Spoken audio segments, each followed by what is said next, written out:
Tums for great heartburn after an investigation.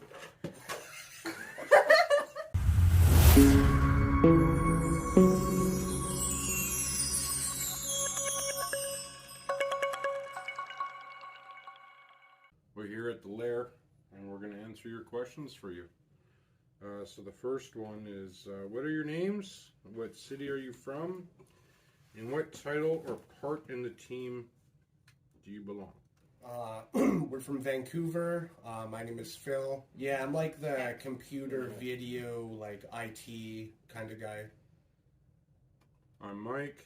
I'm the lead investigator, researcher for the Unknown Paranormal. I'm Christy. I'm an investigator with the Unknown Paranormal. What is your favorite piece of equipment? Personally, I like the spirit box myself. I like listening to the audio, so I'm going to go with anything to do with the audio recorder, anything recorded off my phone. That's kind of what I like. I like the natural feel. Who needs equipment? Your body is your body is piece my of temple. equipment, right? Yep. Third question. What piece of equipment have you gotten the most evidence from? The spirit box, we seem to get a lot of questions answered right onto the fly. But for myself, I think actually the majority of the team, I think we get a lot of photographic evidence just from our cell phone. Yeah. The spirit balls are really good for like yes and no questions too, I think.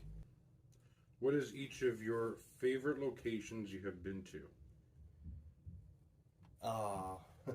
I really liked, I loved 𝖀𝖓 House, of course. I loved the Samsung 5. But you know, I really like, personally, I like Riverview. Location-wise, if we were to do it again, I would definitely like to go back to 𝖀𝖓. What is your dream location? Vancouver, Dead Man's Island. Locally, Dead Man's Island. Anywhere in the world, I would say Area 51 or Salem. One of them being at Crybaby Bridge. You know, Sleepy Hollow, all that kind of stuff. If you watch the movies, well, the bridge is real. Bridge is there. The bridge has claims as a woman screaming for a child that went over the ledge and drowned in the water. My second location would probably be the Conjuring House. You know, as dark and evil and what people claim it to be, I think Hollywood has put a twist on the whole thing, so it would be cool to go there and see it for yourself, investigate. Definitely a spot that I'd like to go to. Even like the Amityville. I was literally just thinking That would be Amityville. cool. Do you guys think Amityville is legit, or do you think it's a hoax? That's my don't think it's question. Let us necessarily know a down here in the comments. I think it's called Doll Island. Doll Island? I would like to do that. We'll figure it out. Question number 6. Sorry. That was so annoying. Holy What is the scariest thing that's happened to you on an investigation? I think Christy can start that one. Me. Yeah, why not? You have to back up a little bit. There you go. We all sit up. There's going to be a lot of editing. Yeah, it's okay. Me personally would probably be. It's between two. But I think would be the BC Penitentiary Cemetery. Wait, you're gonna have to redo that. We can't sponsor Tums in there. Put a little arrow. Tums for great heartburn after an investigation. Probably the fact that at the BC Penn Cemetery, we got in contact with a gentleman that was an inmate, and he just pushed his feels onto me and pulled my hair, and yeah, that was pretty creepy. And there's also a cemetery that just does not give me good vibes, but they enjoy going, so, you know, part of the team. Yeah, the last time we were at St. Helens Church, closer to the older gravestones, it was nighttime. Shadow figures kept darting all around us. For me, that was the scariest. Every time I would get a closer look, there was nothing there. The BC Penn guardhouse. We were down there as a team investigating the lower cells there, and we were in a corridor with our rig set up about 10 feet ahead of us, looking and filming in the direction that we were filming in. So we were actually moving on. We decided to leave the tripod mounted and pointed in the direction that we were filming to see if we can capture anything without us being there. In that time, we asked for a spirit or spirits to let us know that they were there and if they can give a bang. So mind you, the three of us were grouped up around the one corridor listening for this bang, and we got a bang on like a metal door that was so heavy it actually knocked the power out of the light on the rig. Well, it went out the same time. Yeah, and you could almost, if you watch the YouTube clip for the BC Penn, I believe it's in there, and you could see that the rig itself slightly moves, and then the light goes out at the same time. Can you make a banging sound for us?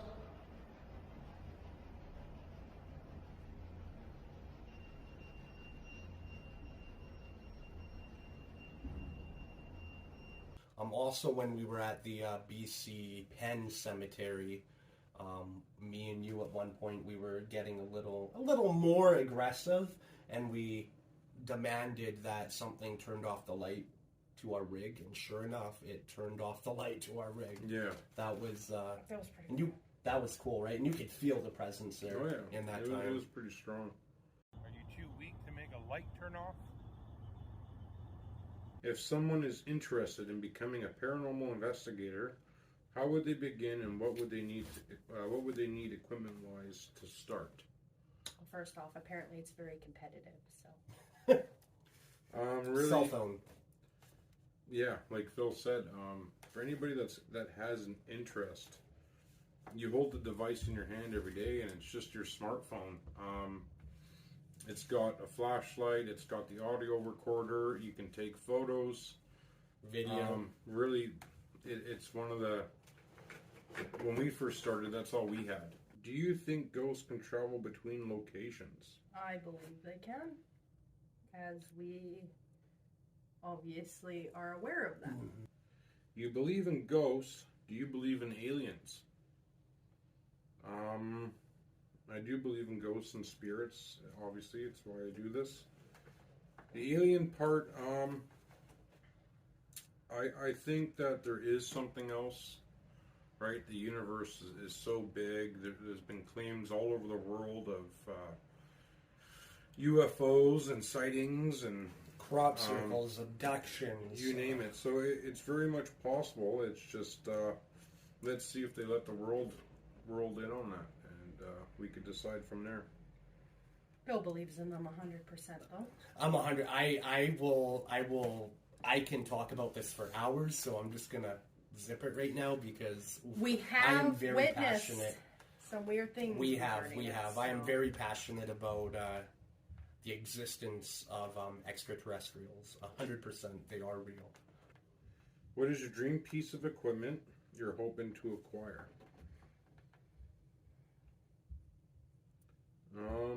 I think there's a couple, at least for myself.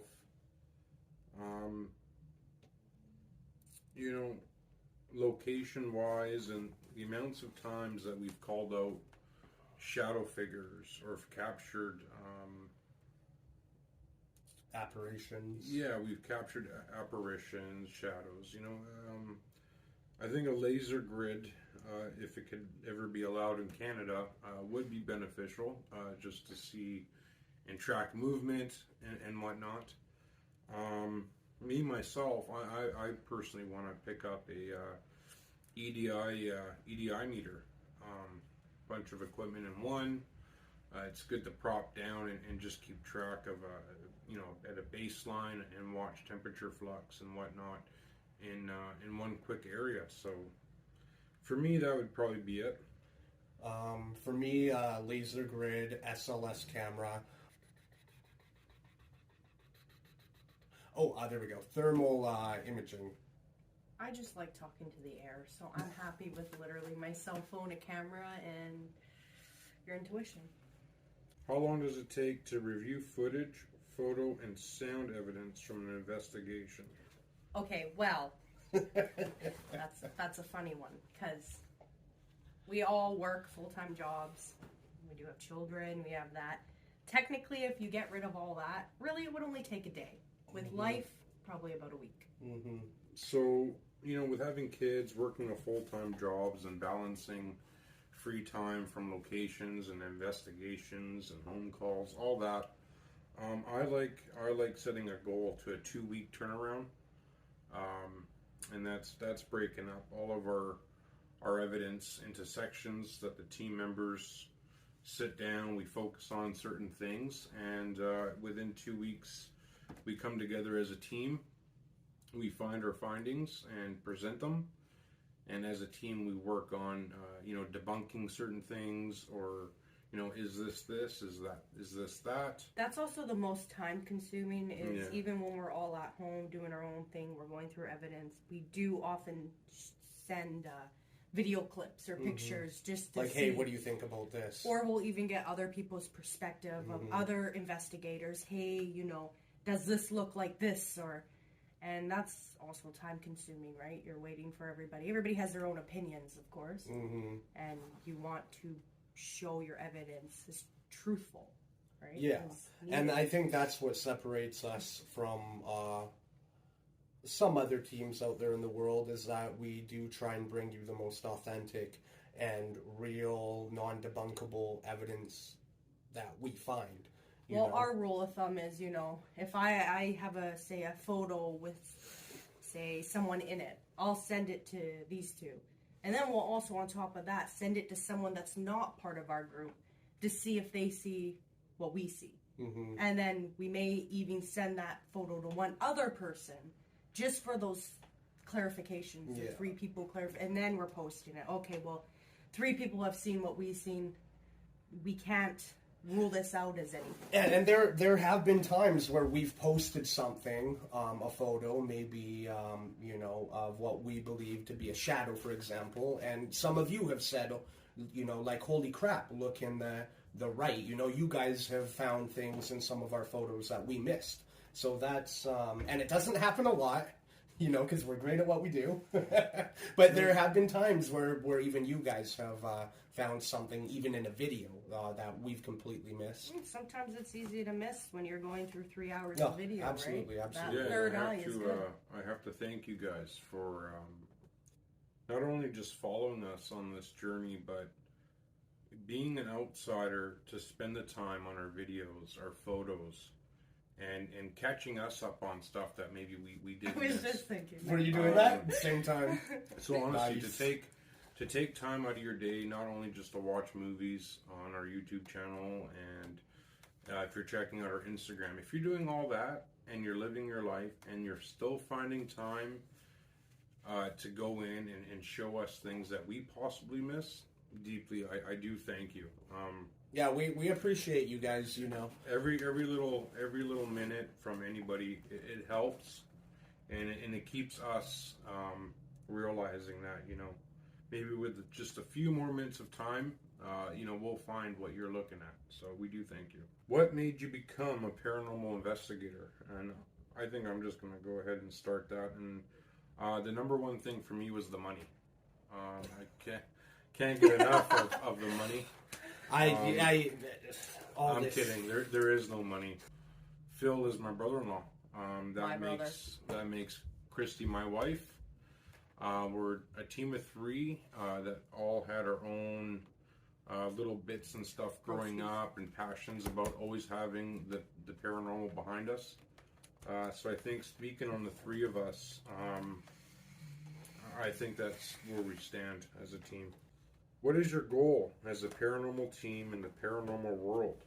We get asked this a lot, honestly, and I feel like we do repeat ourselves a lot.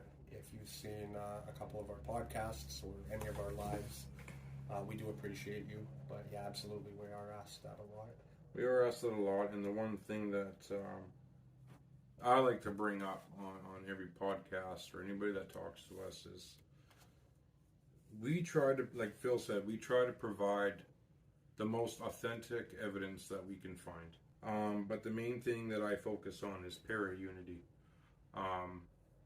Being a young team and getting advice from older companies that have been around for years. That part of it all kind of seems like it's gone a little sideways. I'm not going to get really into it, but I think, with how small or how big, if whichever way you want to look at this, going across the board around the world, I think it's time to bring it back. There should be no reason why you can't reach out to a team for help, a question, anything like that. So if you need it, if you need the help on something, got a photo, got a story to tell us that you just don't know the answer to, let us know. We'll help you out. We'll start with that. But I think our main goal really is, going back to that, because that wasn't really answering the question, is, there's groups out there that have been doing it for 40, 50, 60 years. And us being so new, it'd be nice to, if we ever get that invite, hey, come, we can go do it like we've been doing it for this many years, 40, 50, without any questions. Mm-hmm. Just kind of work side by side with other people and be like, yeah, the unknown's good at what they do, which we are. So. Bigfoot, aliens, parallel universe, and a simulation. Bigfoot for me, no. Aliens, yes. What was the other two? Parallel universe and a simulation. Simulation, yes. 100% we're living in a simulation, and I don't care who denies that. Parallel universe, yes. Simulation, I don't know. We're in a simulation, man. I don't know. For me, I think Bigfoot is a strong possibility. Fun fact about Bigfoot, look up, it's an old, I believe it's Chinese. They have a giant ape. I believe that's Bigfoot. He's come back 10 feet, bury its relatives. No traces of it. So yeah, Bigfoot for me, strong maybe. Aliens, I'm gonna say yeah. I think there's enough stuff floating out there to say whether or not there exist. Simulation, no. Parallel universe, I'm going to say maybe. If you like us coming on here and replying to your questions, let us know in the comments. Leave a thumbs up. If there's anything else, if you guys want to see this keep going, also let us know. And put in your comments anywhere. Blow up our Instagram. Follow us on Instagram if you haven't. Bigfoot, I believe, is part of the ancient ape. Does anybody want to try to take a gig at how to say that? Where is it? Right here. Gigantopithecus. Gigantopithecus. It's a possible ancestor of Sasquatch, but if you look this up, it sounds a lot like Sasquatch, and it actually closely relates to the modern orangutan. It's a very interesting read and opens your mind to Bigfoot, I believe. And aliens, I might believe in. There's possibilities. There's possibilities. It's a 120% yes for me. And simulations, 100% as well. Let us know where you want to see us. Possibly you guys can help us out. Spam that place, let them know about us. Maybe we can get them reaching out to us. Or we can reach out to them. Whatever your help is definitely going to help us. Absolutely. And be sure to follow us everywhere. If you're from out of town, let us know a spot that you want to see done. And I think the Unknown's got some big ideas coming up for 2023. So if you're in Texas and want to see us, hell, we're coming to Texas. If you're in, Wisconsin, whatever, we're coming Florida, to Wisconsin. I'd love to go back to Florida. So yeah, let us know, guys. And thanks for watching. Thanks for being part of the team. And I say that deeply. So again, your comments, your help with the photos, the videos, and just watching a little giggle of this. Yeah, definitely. You definitely are. Tag part your of the friend. team, yeah. Tag your friend wherever. share this around, share our videos around. We thank you. We love you. And if you want items like this, Head to our merch. head to the merch. We got hoodies, we got t-shirts. I think we got pillows. We got hats. Or we got contact us. Yeah, or send us a DM on Instagram, and I think there's a promo code, or there's something that we can do to help you guys, and we'll get it to you. So, thanks again, guys. peace out. Peace out. So,